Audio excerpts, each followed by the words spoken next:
Well, I just want to speak personally for a moment. I had the honor of coming here and serving some of the folks in need, and you cannot imagine how powerful an experience it is for people, not just to get a good meal and a fresh meal, but also to be treated with such dignity and respect.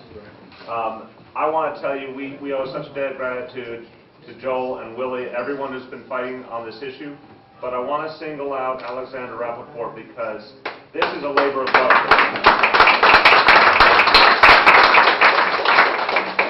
This is something he and some other people care deeply created. They saw a need, and they created something special, and it was based on principles of dignity. And you have to understand, because what Marty said is so powerful here.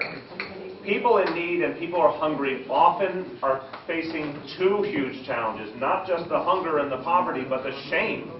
The sense that somehow they did something wrong, even though it may not have nothing to do with the way they lived their life. It may be the circumstance they fell into, and the stories you've heard suggest that. But that shame, that fear that goes with that really holds people back. When they get to come to an environment that's positive and supportive and says, you're part of our community, we love you, we want you to have what you need, it's powerful. And these are my constituents, my district in this area, sharing it with Simca. Our constituents come here and benefit so greatly. So that alone has been a huge contribution to our community. One last point on the food stamp point that several of my colleagues raised. We had a hearing yesterday at the General Welfare Committee of the Council, which I chair.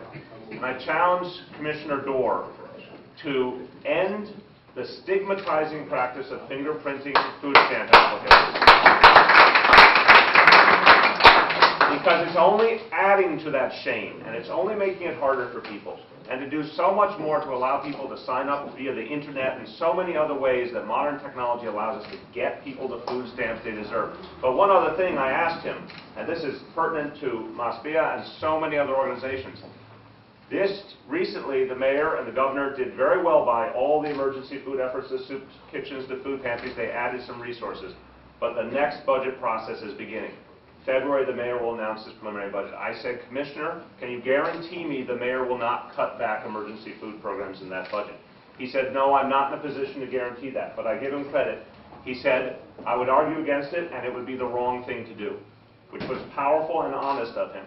So we have, all of us, and there's a lot of firepower in this room here politically, we have to make sure that city and state, every emergency food program is held harmless, because if there's one thing that should be above the budget fray, it's that the people of our city and state can actually eat, most especially our children. We have to protect that. Thank you.